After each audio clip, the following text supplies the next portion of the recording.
Hello healers, welcome back to my channel, or welcome if you're new. Today I come back to you with another review, and I just want to show you why the Tarot of Dreams is a beautiful, lovely tarot deck for you to add to your collection in case you don't have it. Why they are so good. Okay, this is from Ciro Marchetti's, and they do come in this lovely sturdy box here. One thing I don't like is that they come separate. Okay, so I'll show you here. They come with this beautiful book. Okay, here the cards come separate here because obviously this is a flat box and they don't fit all together, and is you can't store them all together unless you don't have the book inside, but it's not a big deal, so it's just a preference. And the book itself is lovely and very informative. The way they explain about each card is just beautiful. I'm going to read about it for you while I show you the major arcana because it's just beautiful, the connections they make.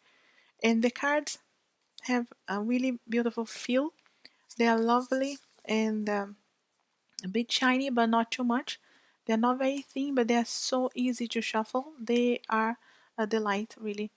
And just the book itself, the way the explanations, and the good thing about these cards, just hoping to get them in order here.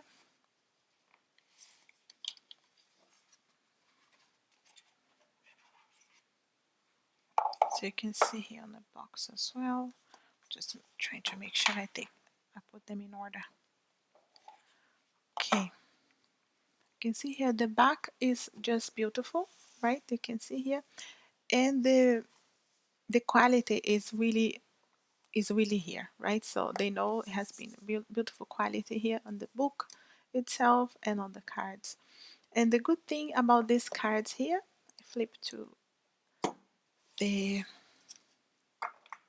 full card here, you can see it straight away. It's that they have the signs, right? So they have the symbols for the zodiac signs. They have the Hebrew letters as well, and they also have the element signs as well. Okay, so the water, fire, air, and earth, they will be all there, and you do have the explanation here on the book about that. All right, so it's explaining here. You see here the Hebrew letters and also the zodiac signs, the connections is really good. And just this introduction here with the major arcana is just beautiful. That's what I'm going to read here for you while I show you the major arcana. Okay, I'm going to do the flip through. I'm just going to read because it's just beautiful and it's short enough. Okay, it's just for you to see here while I move the cards.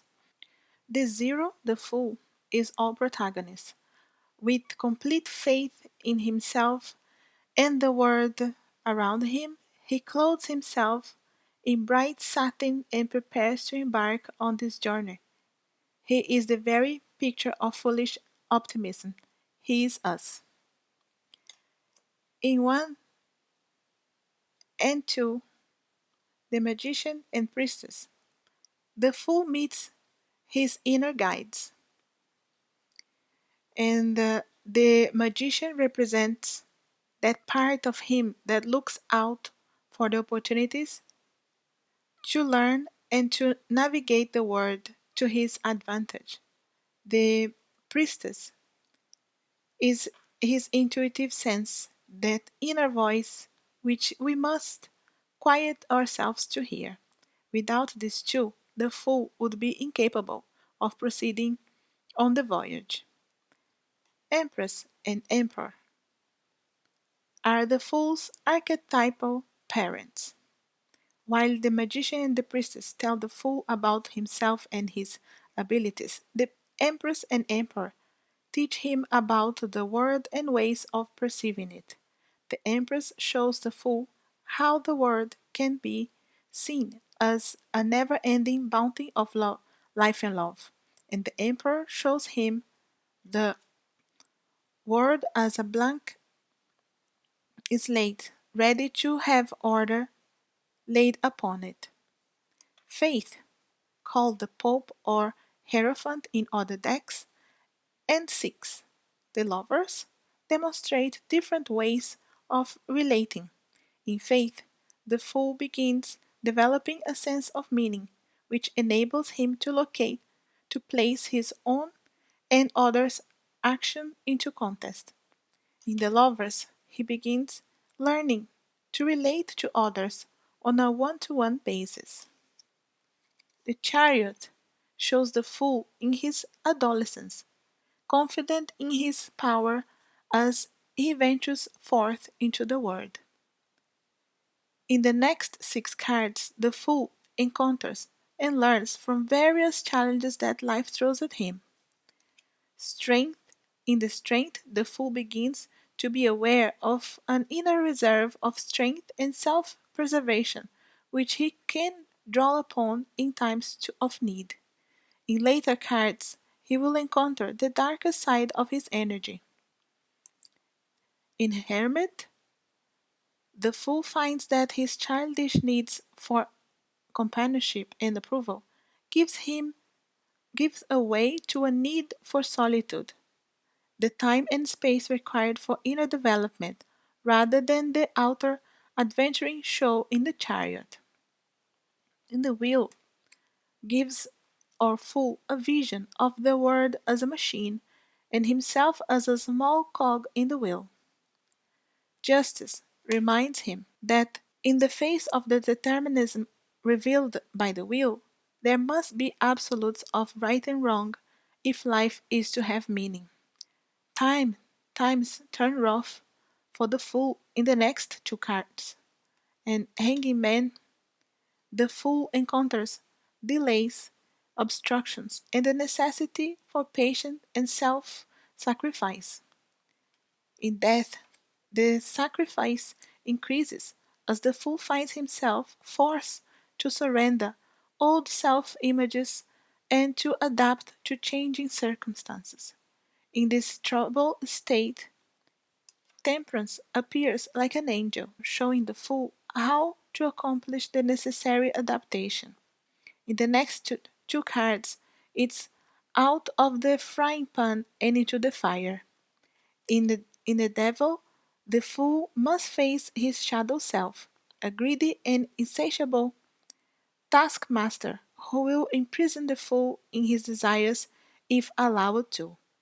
In the tower, the recognition to acknowledgement of his terrible truth about himself brings about a catastrophic destruction of the illusions he has so carefully built up in the previous cards.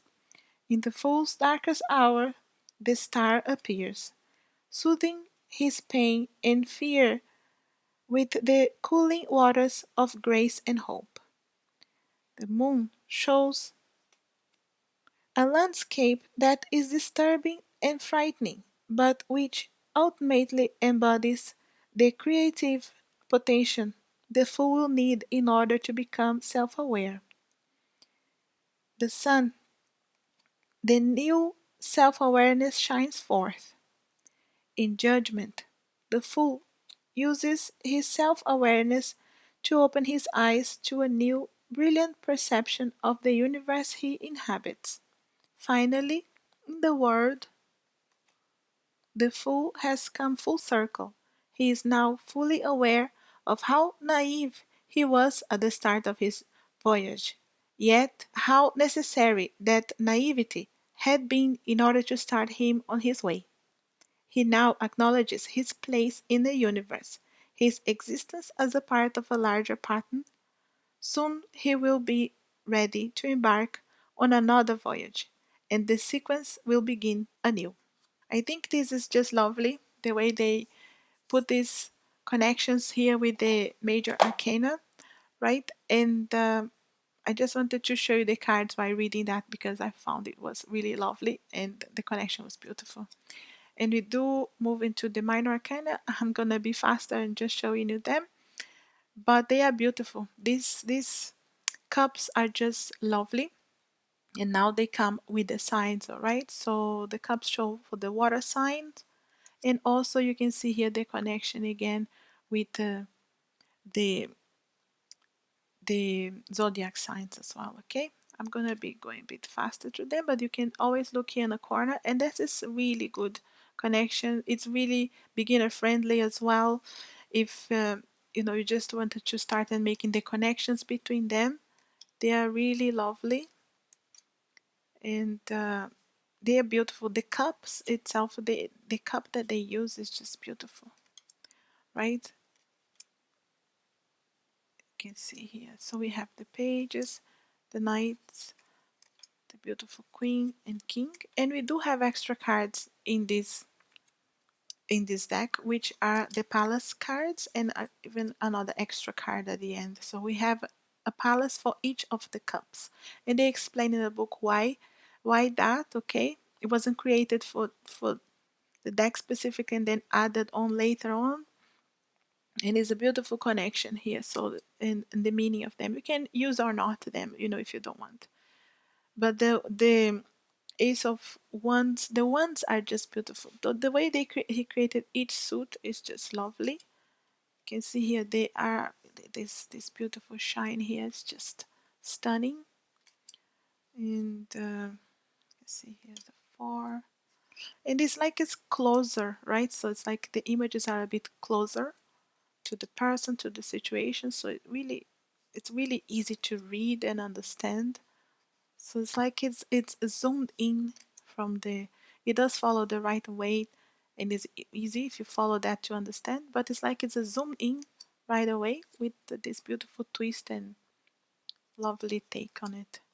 They are rich. The colors are beautiful, and you can see it moves from yellow from the cups to red to the fire of the wands. You can see here the knight, the queen, king, and again the palace of wands. Beautiful. And again here we start with the blue for and you can see here, so the fire sign, and you can see here the air sign for the swords, and it's blue, so it takes the tone again, the color. So go yellow, red, and now blue. Beautiful. It's like they are zoomed in a way, you see a little bit closer to the faces as well. And again the signs here, the connections, okay, with the planets and the zodiac as well. Really easy to read and make the connection. Beautiful Knight of Swords here with this horse. Queen, the king, and again the beautiful palace at the end, to the Palace of Swords here. And now we move to green. Okay, the coins and the pentacles would be green, and you can see the earth sign here on the top. And again here you can see the letters and the zodiac sign as well. Right, so they are more in a green tone. You can see here the clothes, the letters are all green. Beautiful. Okay, they are really lovely cards.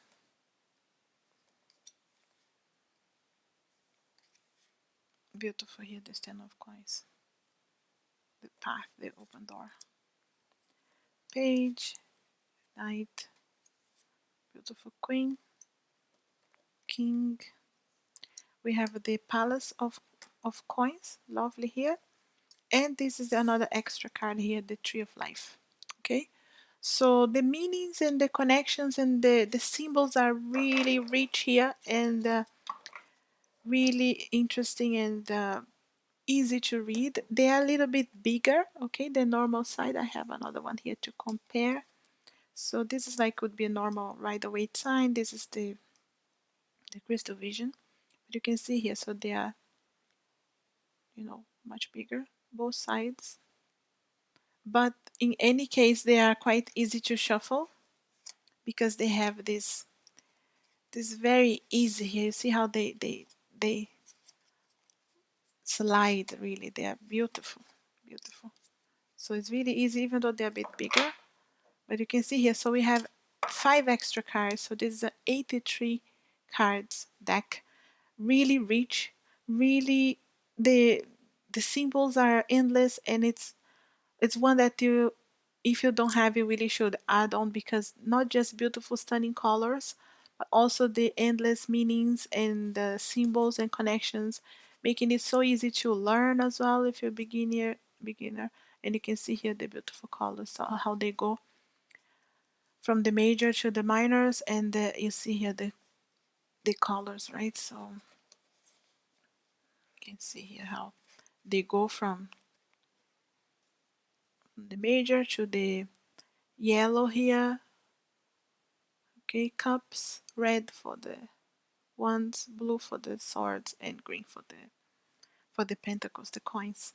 So it's really beautiful suit, beautiful deck. If you wanted to add it to your collection, I really recommend. This is lovely, and the book as well.